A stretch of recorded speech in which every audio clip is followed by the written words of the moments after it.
Pouvez-vous nous décrire la cellule de levure? Alors oui, on va marcher sur du sol solide parce que après on verra pas. Donc le sol solide, c'est la levure. Bon, la levure, c'est donc fait d'objets tout petits que j'ai mis de la levure là-dedans. On voit quand je tourne une espèce de nuage qui s'en va. Hein.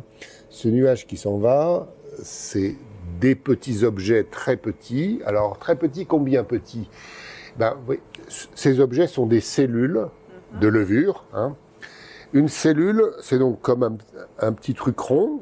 Au microscope, on le voit au microscope, hein, c'est un petit truc rond.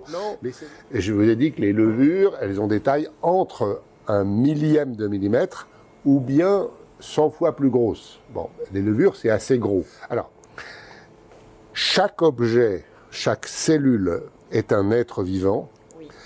Et alors, cet être vivant, il est réduit à une cellule. Alors, si on regarde à l'intérieur, qu'est-ce qu'on voit? Alors, pour regarder à l'intérieur, on regarde le livre Devenir boulanger, voilà, et qu'est-ce qu'on voit? Prenons le schéma le plus simple pour commencer. Hein. On voit quelque chose qui limite la cellule, c'est normal. Quand il y a un sac, il faut qu'il y ait une peau, il faut qu'il y ait le sac pour qu'il y ait quelque chose à l'intérieur. Bon, alors, dans cette peau, il y a une membrane. Une membrane, ça veut dire un truc très fin, comme une membrane de ballon, par exemple, hein, très fin, très souple. Alors, la paroi cellulaire donne à la cellule sa forme et sa stabilité. La membrane laisse passer à l'intérieur les nutriments et vers l'extérieur les déchets produits.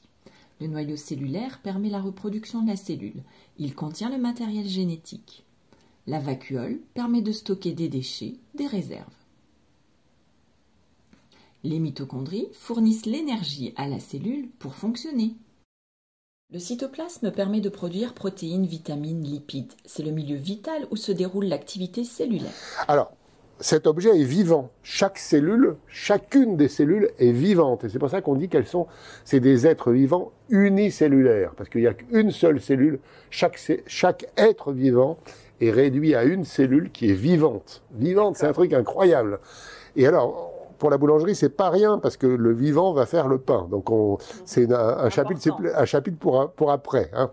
Mais et pour vivre, alors vivre, ça veut dire quoi? Ça veut dire qu'on trouve à manger, on trouve à respirer, on rejette des tas de choses, des déchets, et puis on se reproduit.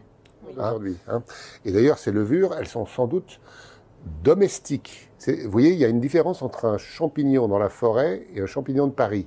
Il y a des champignons sauvages et des champignons domestiques. C'est pas le même goût. Les levures sauvages du levain, c'est pas les mêmes levures que les levures de boulanger qui ont été très bien sélectionnées, très bien domestiquées. Bon. Mais alors, pour revenir à notre cellule, il faut qu'elle puisse se reproduire. Et pour se reproduire, il faut qu'il y ait un matériel génétique. Ça veut dire qu'on donne ses gènes à ses descendants. Comment se développent les levures? Alors, pour répondre à cette question, moi j'invite tout le monde à jouer un jour, à mettre de la levure avec une goutte d'eau sous le microscope. Ça vraiment, il faut le faire une fois dans sa vie, c'est tellement amusant. Alors il faut être un peu patient. Si on a mis ce qu'il faut dans l'eau en plus, on part d'une levure, elle grossit encore, à l'intérieur il y a le matériel génétique qui se dédouble. Et puis ça bourgeonne, et finalement, crac, on a deux levures qui sont identiques à la levure initiale. Ça, c'est fascinant, et qu'il y a une levure qui vient, et qu'elle a tout ce qu'il faut pour se développer, elle va se développer, et au bout d'un moment, ça va être un effet très grand. Donc j'ai peut-être pas besoin de mettre beaucoup de levure au début pour obtenir un bon résultat. Parce que ça va se multiplier, voilà.